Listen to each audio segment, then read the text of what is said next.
Howdy guys and girls. Hopefully everyone's doing alright. I know I am. Right, so figured I'd kill two birds with one stone and have a bit of a power hour session, as well as give you guys my 300-mile fourth and opinion video as to the Dengfu E10. But if you guys want to see the full build as to this bike, I'll leave on the top right hand side of the screen a link to my initial opinion video where I go through the spec list and talk about the design cues as to why I've built this bike up as is. But nonetheless, I figure this would be a good opportunity on this rainy day to give you guys, after 300 miles, the good, the bad, and the nerdy.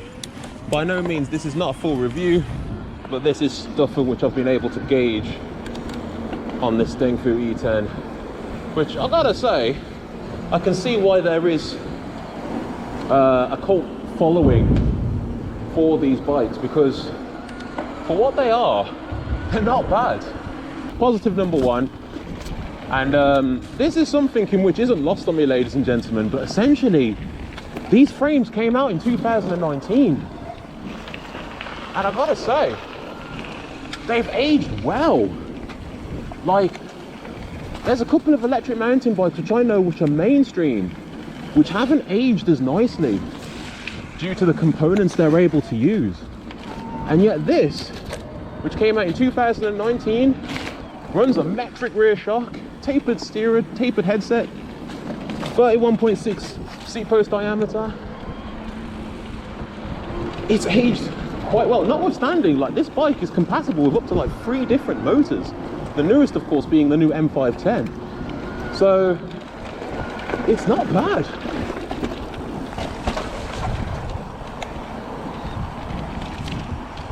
Positive number two, and I think this is something which a lot of people, I would say, are probably fans of the Dengfu series of electric mountain bikes, is that there are different frame sizes out there. You know, it's not like some manufacturers where they only make 1 or 2 frame sizes. There's actually 4 in total, small to XL. I'm currently on the XL. This bike fits me like a glove. Reach of 510 mil. The geometry has been improved due to some of the design cues I've taken regarding the build, but essentially this thing fits pretty well. I would go as far as to say that this is probably one of the longest Bafang powered emtbs which I've ever ridden. Positive number 3, what can I say, ladies and gentlemen? This bike somewhat deviates from the typical trend as to whether or not it falls into a trail bike or an enduro bike. If you actually look on all the other examples as to how people have built these bikes up, they've pretty much built them to how they want the E10s to ride, what they wanted out of them, like, you know, whether or not they wanted a trail bike, enduro or mountain, free ride, which is near enough what this is. This is kind of like a free ride, especially with the over fork 180mm travel fork up front. And it rides like it as well. Like, literally the proportions as to the frame size and how it rides, it's just, it is impressive. It is impressive. This bike can be whatever you flipping want it to be. You want it as an enduro, emtb, you can get it to work as one. And again, this bike came out in 2019.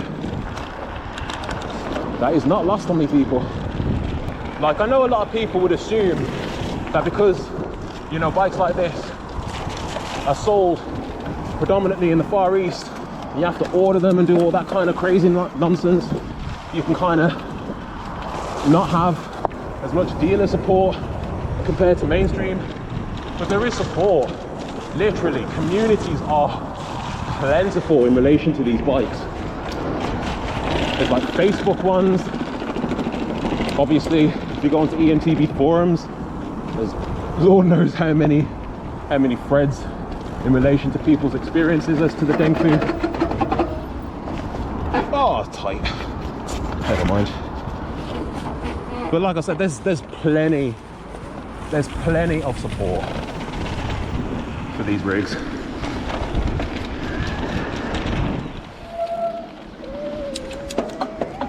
Another positive which has just come to mind, especially those who get timid in relation to believing that they can't actually build emtbs. I will gladly say the Dengfu line of electric mountain bikes, they're not like, say, the emtbs which I used to build, where, you know, soldering cables and connectors was a prerequisite. These frames are pretty much plug and play.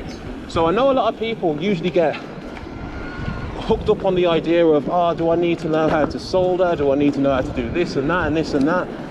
The answer is no. It is literally, well, it doesn't hurt, obviously, but you know, you can literally build these bikes up. They're not designed to be complicated. So I'll give Bafang kudos in that respect. Like, after speaking with a fair few mechanics, I know a lot of people were saying, like, you know, Bosch motors, they're not easy to install and to, you know, do, especially with all the frames out there which use that system. Sometimes they can be a bit messy and fiddly. Whereas with this motor in particular, well, it's quite easy going, really, provided that you take your time and don't bodge anything. It's pretty much simple.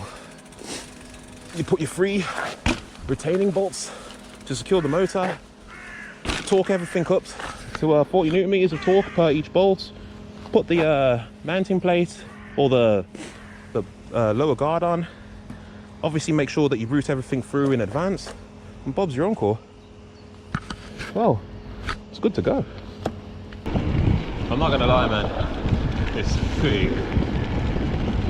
It is quick and it is light.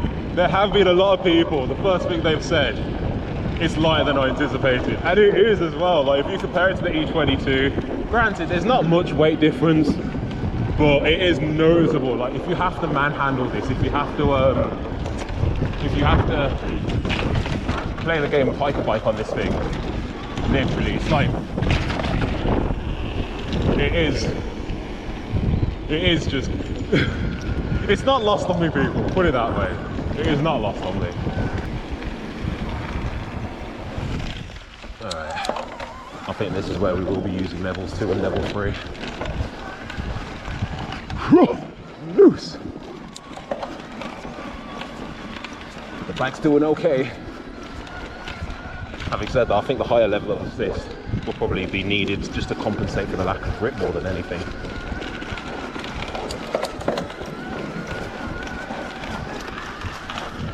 There you go. Nice E10. Very nice. Alright. But with the positives out of the way, there are a couple of negatives which I gotta throw out. Which I have never been a fan of the Bafang CAN bus, and sadly you can only get the E10s with motors which sport the CAN bus, which is a bit unfortunate. So whilst the bikes are programmable by firmware, essentially I have yet to have come across a firmware. Whoa, it is low around here. I have yet to have come across a firmware for either the M5, the M6 or the M510, which I am happy over. I am reminded that within the world of mountain biking there is that term compromise, and that is something to which one has to take on board in relation to these bikes. There is a bit of a compromise you have to make in terms of the motor characteristics and the behavioural patterns. The second negative, yeah, I'll call it out as well. I'm not a fan of the of the display cockpit area. Now the good news is that there is a new display which is going to be coming out very soon, which I am looking forward to using on this, which is I think it's the DZ41, which I am very much looking forward to, because I should be able to finally run a display where I can have it more outboard as opposed to further inboard, which I am not a fan of. And not to mention, I choose to run the E10 with a 35mm bar and stem. So yeah, it's just one of those things you have to tolerate regarding these displays. But if the new display is good, I'll gladly spread the word. Keep a watch out for future content for that display, because it will be coming out very soon. The third negative, ladies and gentlemen, and I ain't gonna lie, I'm not a fan of this either. This is one of the first Bafang powered e-bikes which I honestly feel suffers from water ingress. Now, I'm not saying that, you know, it should put people off, because obviously I know that there's a fair few bike systems out there which suffer with water ingress issues, and people have obviously took to the internet and spread the word. But Bafang, with some highest level of assist, why not? Bafang, from my experience, back to level 1, has never really had that issue. And yet with these newer motors, it is a problem. And there's multiple issues as to reasons why. Dengfu have explained that with their new V2 frames, the head tube design should prevent any water ingress coming through because of the ports as to what they've implemented.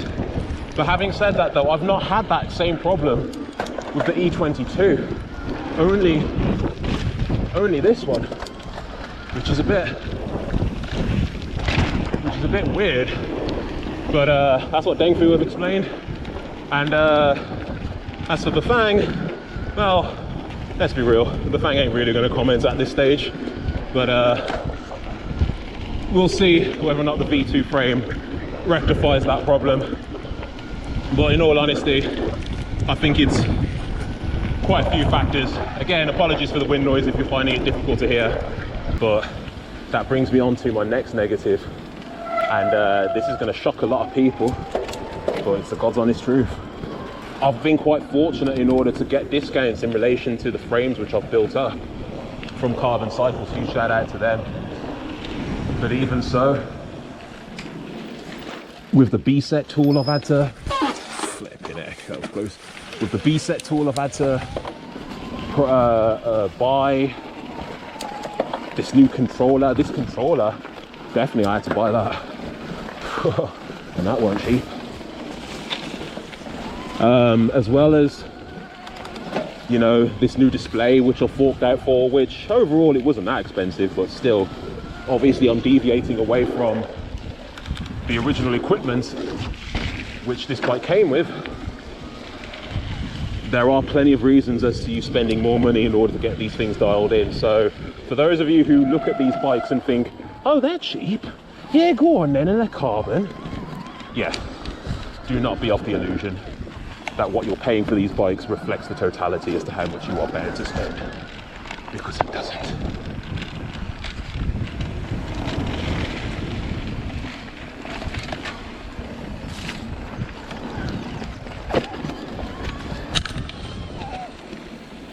Whoa!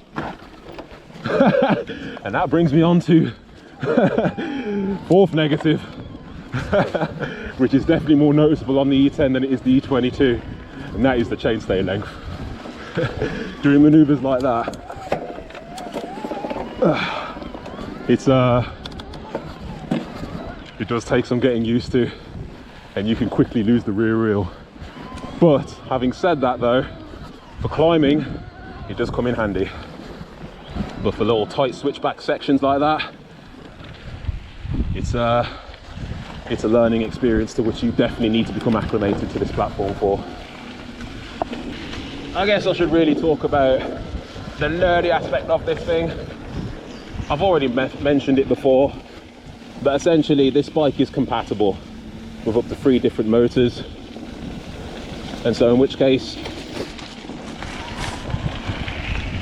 you know, you've got your pick of the litter really in terms of which motor you want to spec to this. But I will gladly say, if you want to get the full benefit of the E10, it is more the M600 you need. Well done, E10. Well done. All right, level 3. And the only reason why we're going in level 3 is just to overcompensate for the grip.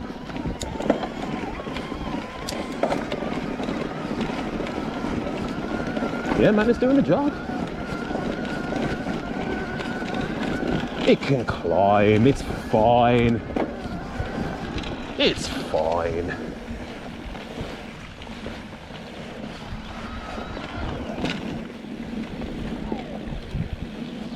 But in all honesty, guys, I'm not going to eat up into the runtime of this video going over every iota of the bike. To be fair, this bike, it's a lot better than I initially anticipated, and in all honesty, this is becoming one of my favourite EMTBs I've got in my fleet. And I'll gladly say I understand the reason why these things are so damn popular, because essentially these deviate away from the traditional stigma of it's got to be a trail bike or an enduro bike, because this thing can be whatever the fudge you want it to be, actually. And in all honesty, the geometry as to how I've built it up, it favors enduro. The way it handles, it's like a trail bike, but essentially it can dip its toes into near enough any type of riding discipline you want it to. Again, I'm running this 163.5 out back, 180 up front. The bike is capable, and in all honesty, I'm impressed. I'm impressed. This is just an example as to what you can do. There's so many out there. But anyway, I'm going to wrap it up here. Hopefully this video has been enjoyable.